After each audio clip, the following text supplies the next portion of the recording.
So, on the previous page, we were being asked to graph an equation that looked like this. This equation is not in what we call slope-intercept form. This equation is what we call standard form. Standard form looks like this: ax plus by equals c, where the a and the b and the c are some sort of numbers. Okay? When an equation is in standard form, it's not very easy to graph. Okay? We have one of two methods of doing this, and whichever one you find easiest is okay with me. Okay? Unless the directions tells you to solve it in a specific way. So method one is the one that I prefer, and that is to use y equals mx plus b. Convert the standard form into slope-intercept form. And so the way that you do that is you just have to move the x term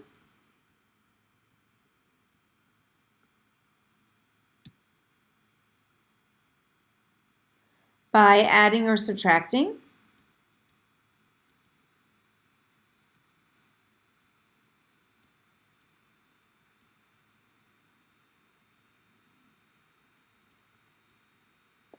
And then after that, you have to divide everything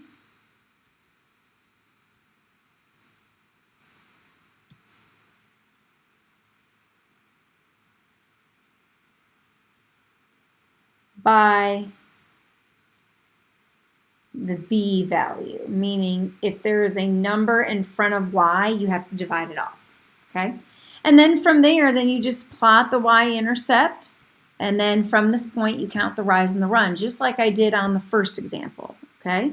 So on the inside of this one, we're going to graph it both ways. So we're going to use method one first, where we graph it using slope-intercept form. So to do that, I'm going to subtract the 3x term from the other to the other side.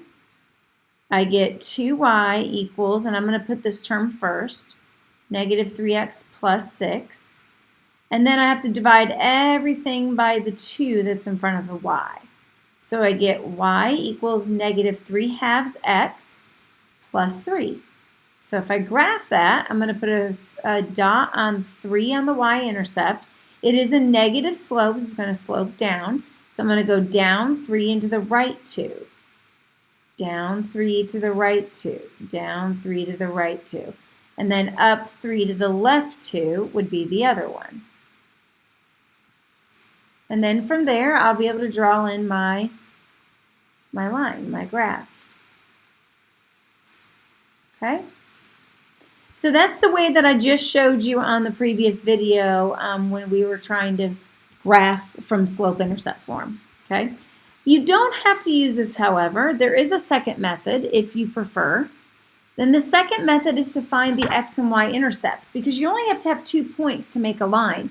Those points can be easily found if we pretend that they are on the x and y axis, which there will be one that will land on there. Okay? So to find the x-intercept, remember that any point that lies on the x-intercept has a 0 y value. So we plug in 0 for y, and then we solve for x. And that'll give us our x-coordinate that's on the y-intercept. Or I'm sorry, that's on the x-intercept. To reverse that and find the y-intercept, I plug in 0 for x. And I solve for y. And that will eliminate the variability from the x. So solve for y.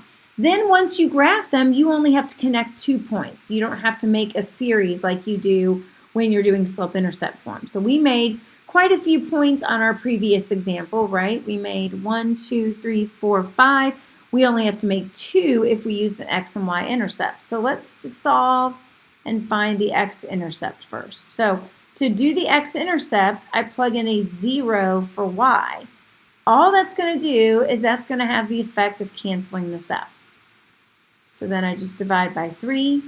I get x equals 2, which translates to the point 2, 0. So now I can go and I can plot that point 2, 0 right there. And then I'll move on and do the y-intercept, which is just very similar except the opposite. I plug in a 0 for x. Whoops. And then I plug in a 0, and then I find out what the solution is. So these are going to cancel, and I'm dividing by 2. So y equals negative, whoops, not negative, sorry. Y equals 3, which translates to the point 0, 3. That would be the point that is located on the y-axis. So that's going to be down here, or down here on our graph. It's going to be up there. And then from there, that's it. That's all I have to do. I don't have to do any more than that. 2 points is enough to make a graph. You can still see that those same 2 points were arrived at when I counted the rise and the run. It's just that I counted 3 other points in addition to it, okay?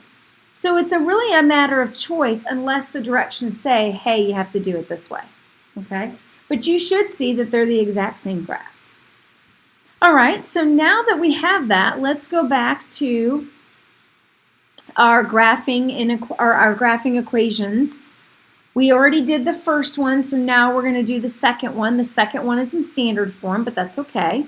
So I'm going to convert it to slope-intercept form. That's just what I prefer.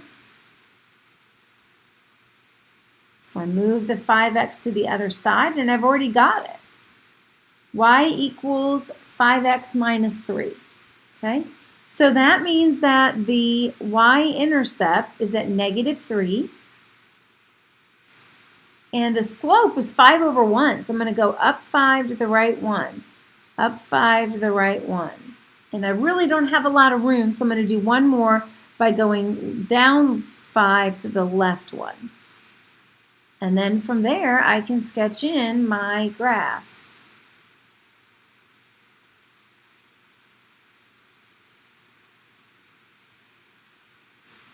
And there is the graph of that equation. Okay? So we'll do some more things with linear equations. We're going to talk about another form. We've talked about slope-intercept form. We've talked about standard form. And now we're going to be talking about point-slope form. But point-slope form is never used for graphing. So that's why we talk about it separately. It's only used for writing equations. So that's what we'll talk about next.